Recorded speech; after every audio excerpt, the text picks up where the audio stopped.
আসসালামু আলাইকুম রহমতুল্লাহ। আমরা অ্যাডোবি প্রিমিয়ার প্রোর মধ্যে যখন কাজ করি বা করব, তখন আমাদের কাজটাকে যদি খুব বেশি ফাস্টলি করতে চাই, কাজের গতি যদি আসলে কয়েক গুণ বাড়িয়ে নিতে চাই, তাহলে আমাদের অবশ্যই এই সোর্স মনিটর সম্পর্কে জানা উচিত।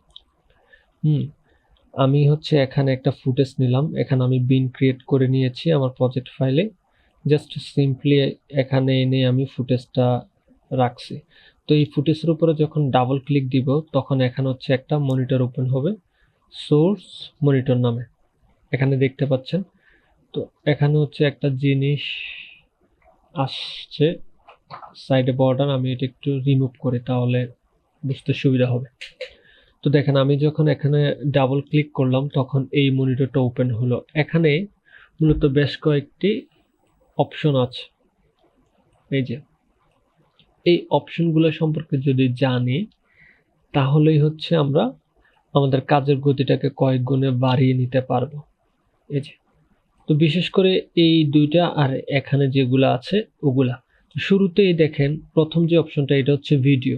যে আপনি যে ভিডিওটা সিলেক্ট করলেন, এখানে টান দিয়ে ধরে এনে এখানে ছাড়লেই ভিডিওটা আসবে। এখানে কিন্তু লেখা আছে ড্রাগ ভিডিও অনলি। তারপরে এখানে দেখেন ড্রাগ অডিও অনলি। এখান থেকে এনেই আপনি যদি এভাবে ছেড়ে দেন, তাহলে জাস্ট অডিওটা আপনার টাইমলাইনে চলে আসবে। এই যে দেখেন, এখানে অডিওটা চলে আসছে। আমি ডিলিট করে দিই। তো আসলে এটা কোন কাজে লাগবে খুব ফাস্টলি কাজ করার জন্য? যেমন এই যে এই প্রায় ভিডিওটা 10 মিনিটের মতো ভিডিওটা, সরি 4 মিনিটের মতো ভিডিওটা। এই 4 মিনিটের এই ভিডিওর মধ্যে আসলে কি আছে, এটা আমি এভাবে এক নজরে দেখতে পারবো। এই যে এই আইকনটাকে ধরে দেখেন, এই আইকনটাকে ধরে আমি যখন মাউসটাকে এদিকে আনবো, দেখেন খুব ইজিলি কিন্তু আমি দেখতে পাচ্তেছি যে কোথায় কোথায় কি করতেছে খুব ফাস্টলি। তো এখন আমার প্রয়োজন 2 মিনিট থেকে 3 মিনিট এতটুকু। মানে 4 মিনিটের একটা ক্লিপের মাঝখানের একটা ইম্পর্টেন্ট অংশ আমি জাস্ট খুব তাড়াতাড়ি কেটে আমার টাইমলাইনে নিয়ে আসবো আমার কাজের জন্য। তো সেটা কিভাবে করতে পারে? যেমন এই যে 2 মিনিটের এখানে এই যে দেখেন, উনি যে কারের উপরে পলিশ করতেছে, দেখেন এই পলিশের এখান থেকে আমি চাচ্ছি যে এতটুকু পর্যন্ত নিয়ে আসবো। তো ওইটার জন্য দেখেন এখানে কয়েকগুলো অপশন আছে। এই যে একটা অপশন হচ্ছে মার্ক ইন, আর একটা হচ্ছে মার্ক আউট। অনেকগুলো অপশন থেকে আমরা জাস্ট এটা দেখি শুরুতে, যে এই মার্ক ইন, মার্ক আউট, এই দুইটা দিয়ে আপনি সিলেক্ট করবেন। যেমন এখান থেকে আমি এটাতে মার্ক ইন দিলাম, তাহলে এখানে একটা দেখেন সিলেকশন অপশন আসছে এতটুক পর্যন্ত। এই যে উনি যে দিচ্ছে এতটুক পর্যন্ত ওকে আমি নিয়ে আসলাম। কেমন? এবার দেখেন এতটুকু কিন্তু সিলেক্ট হয়ে গেছে। এখন আমি কি ভিডিওটা আনবো নাকি অডিওটা আনবো? জাস্ট এখানে ধরে ড্রাগ অনলি ভিডিও এনে ছেড়ে দিলাম, তাহলে আমার ওই ফুটেজটা কিন্তু চলে আসছে। আবার অডিওটা যদি আনতে চাই, তাহলে এখান থেকে আমি অডিওটা নিয়ে আসলাম। এটা যে মার্ক ইন, মার্ক আউটের মাধ্যমে।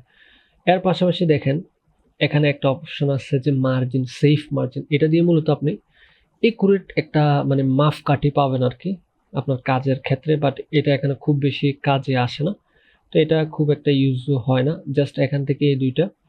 আর এই যে এগুলা দেখেন, এটা দিয়ে ভিডিওটা চালু করলেন, এই এটা দিয়ে আপনি কয়েক ফ্রেম সামনে দিলেন, এইভাবে এটা দিয়ে কয়েক ফ্রেম পিছনে দিলেন। আর এটাও ঠিক সেম, এখানে লেখা আছে যে go to in, go to out, মানে ভিডিওর ইনে চলে যাবেন, ভিডিওর আউটে চলে যাবেন। আপনি যে সিলেকশনটা করে রাখছেন, আপনি যদি এটা এখানে সিলেকশনটা করে রাখেন এখানে, তাহলে গো টু ইন এখানে, গো টু আউট এখানে। তার পাশাপাশি দেখেন এখানে দুইটা জিনিস আছে, একটা হচ্ছে ইনসার্ট, একটা হচ্ছে ওভার রাইট। এই দুইটা সম্পর্কে পরে আসি। এখান থেকে যে জিনিসটা খুব বেশি মানে আমাদের কাজের ক্ষেত্রে হয়তো আসবে, সেটা হচ্ছে যে এখানে দেখেন একটা ক্যামেরা আইকন আছে। এটা দিয়ে মূলত আমরা স্ক্রিনশট বা ছবি তুলতে পারবো। যেমন এই যে এই পজিশনে যে দেখেন ওই যে কার পলিশ করার যে কেমিক্যালটা উনি এটা দিচ্ছে, এখানে আপনি চাচ্ছেন এই পজিশনে একটা ছবি তোলার জন্য, তো ওটা ঠিক এটা দিয়ে করতে পারবেন যে এক্সপোর্ট ফ্রেম। এখানে ক্লিক দিবেন, ক্লিক দেওয়ার পরে আপনি জাস্ট একটা নাম দিলেন এখানে।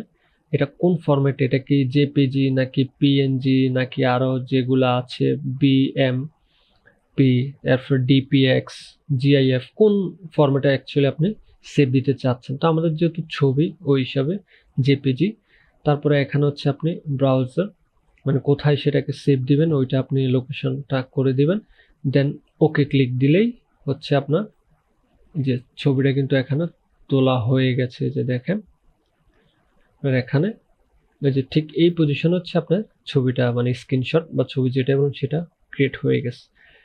তো আরও এখানে কিছু অপশন থাকে, এই যে প্লাস এই আইকনে ক্লিক দিলেই আপনি এখানে আরো কিছু অপশন পাবেন। এগুলা হচ্ছে খুব একটা বেশি কাজের ক্ষেত্রে প্রয়োজন হচ্ছে না বা হয় না। জাস্ট এখান থেকে যে মার্ক ইন মার্ক আউট, তারপরে যে ছবি তুলে, এরপরে যে নেক্সট মার্কার, এইগুলা জাস্ট একটু দেখবেন। হ্যাঁ, এগুলো অ্যাপ্লাই করে করে দেখবেন এখানে এটা কিভাবে আনতে হয়। যেমন আমি এখান থেকে এটাকে কি করি, এটাকে ডিলিট করার অপশনটা হচ্ছে এখানে নেই। যেমন আমি প্লাস আইকনে দিলাম, এখান থেকে আমি হচ্ছে এই জিনিসটা আনবো, এই যে এটা টগল মাল্টি ক্যামেরা ভিউ, আমি এই জিনিসটা এখানে এনে এই যে এখানে ছেড়ে দিব, তাহলে হচ্ছে জিনিসটা চলে আসছে। আমি যদি এটাতে আসি, এখানে এটাতে এখানে কাজ হচ্ছে না। আমি তো একটু আগে বললাম যে আসলে খুব একটা এগুলা মানে কাজের ক্ষেত্রে প্রয়োজন হয় না আর কি আমাদের। তারপরে এই যে এখানে স্পেস, এটাকে ধরে এনে আমি এখানে রাখতে পারি, এটা চলে আসলো। তারপরে আমি চাচ্ছি যে এই যে এই জিনিসটা এখানে ধরে এনে আমি এখানে রাখবো। এভাবে হচ্ছে আমি নিয়ে আসবো আর কি যেগুলো যেগুলো প্রয়োজন। ওকে, তো এখান থেকে যে তিনটা জিনিস সবচেয়ে বেশি ইম্পর্টেন্ট সেটা হচ্ছে মার্ক ইন মার্ক আউট, আর যে ছবি তোলার জন্য ক্যামেরা আইকনটা, আর সেফ মার্জিন দিয়ে যদি আপনি আসলে মার্জিন করে একুরেট করে কোনো কিছু করতে চান। আর এগুলো তো জাস্ট ভিডিও পোস্ট করলেন, সামনে পিছনে দিলেন, এতটুকুই। বাট আপনি এই জিনিসটা দিয়ে এই যে এখানে এটা দিয়ে খুব ফাস্টলি আপনার ভিডিওটা হচ্ছে প্রিভিউ করতে পারবেন, এই পুরো ভিডিওটার মধ্যে কি আছে না আছে এখান থেকে। পরে জাস্ট আপনি এখান থেকে এভাবে দিলেন, সিলেক্ট করে দিলেন, এখান থেকে এতটুকু ফরম্যাট এখানে নিয়ে আসলেন, ইজিলি খুব ইজিলি আপনি ভিডিওতে ইউজ করতে পারলেন। তো আজকের এই ভিডিওতে এতটুকুই ছিল, আশা করি বুঝতে পেরেছেন। ধন্যবাদ, আসসালামু আলাইকুম।